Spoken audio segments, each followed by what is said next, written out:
Today, I fucked up by getting kidnapped. Here's the TLDR. This is a humorous anecdote about the time an awful woman kidnapped me from a bar, took me 2 hours away, and I was rescued by loyal friends. It's probably worth your time. Okay, so like many, this was not today. It was a few years ago now. But I was encouraged to share this as part of my healing process. By encouraged, I mean harassed. And by healing, I mean harassed. Settle in. It's a long story, but it's my story. So here we go. Sophomore year of college, last night of the fall semester. I have one final left at 8:30 the next morning. My roommate is packing up to head home for the break, and I convince him to stick around and have dinner. He agreed on the condition that he would leave from the restaurant. I then revealed I was already drunk, so he would have to drive me there and take me back to school. We get to the bar, and I promptly order a martini, which I sipped once and pronounced it to be gross, and ordered a drink called a slippery banana, which included a straw, orange slice, and an announcement to the rest of the bar with a party horn and humiliation.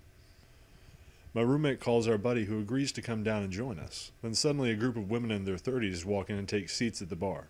We exchange glances, and the most awful one, who we shall now refer to as Slagathor, calls me over. I walk to her seat at the bar, and she looks me in the eye and says, "Are you gay?" I said no, and she said, "Well, you look like a fucking queer." I said thanks, and returned to the booth. Somewhere around this time, our buddy shows up, and we're drunk enough to wander back to the ladies. Flirting begins, drinks are exchanged, someone orders flaming Dr. Peppers, I spill one on the bar, creating a small fire that needed the attention of a wet bar rag, and somehow I convince these women to flash us. Now let me point out that when I said restaurant earlier, I meant like an Applebee's. So as boobs are flying, a family of four is trying to enjoy their boneless wings and sliders behind us. The bartender gets pissed, and we wander out of the bar. Now that we're outside, Slagathor begins to insist on seeing my penis. I oblige because I'm a gentleman. She approves. At some point, she says something about taking me back to her house because I got a 3-month-old kid and my husband just got out of jail and I ain't had sex in a year. Red flag? I'm at that stage of blackout drunk where literally anything anyone says is the best idea. And according to my roommate, I was very insistent on assisting Slaggy with her situation. We get in a truck with Slagathor on my lap and her leathery friend Slaggy Sr. driving. This is the part where I start to see flashes of events that transpired.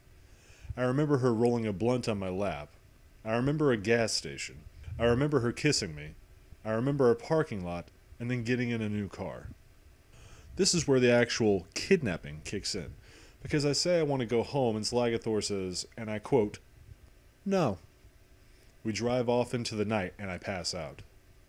The car slams into park. I roll out the passenger door and start puking on the sidewalk of a very sketchy looking neighborhood. I look up and see Slagathor squatting in the middle of the fucking road, taking a piss. My instincts kick in and I bolt. I'm running through yards, jumping fences, lose a flip-flop, unseasonably warm evening, and see the beautiful glow of a 7-Eleven sign. I run to the doors, think about it, step to the alley and throw up Bacardi 151, then crash through the doors and yell, "Where the fuck am I?" The line of patrons and the cashiers look at me like a time traveler just asked them what year it is.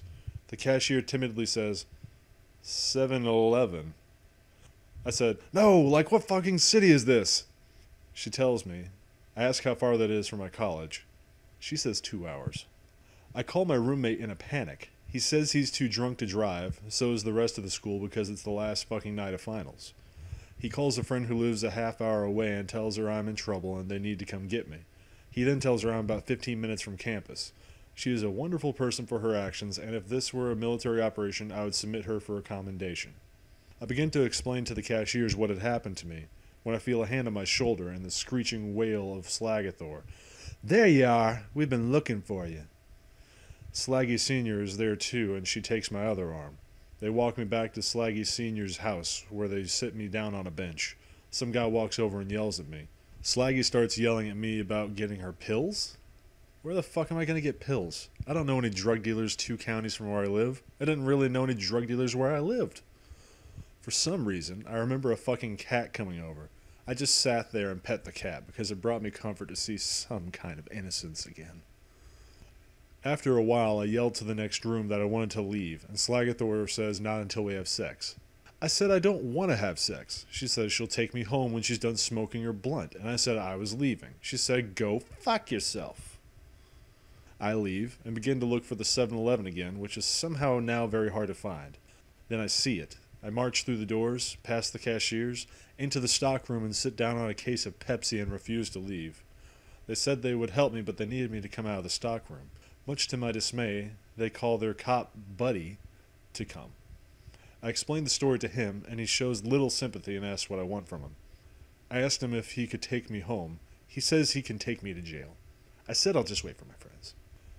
After 2.5 hours of insisting to our sober friend that it was only like 15 more minutes, they finally arrive, and according to them, I was pressed against the glass like a puppy at a pet store, crying hysterically at the sight of her car. My ordeal was over. I took my shirt off for some reason, crawled into the back seat, and cried on my friend's lap the whole way home. I've been sober for 17 months. I know that timeline doesn't match up, but I'm a slow learner. P.S. I was late for my final.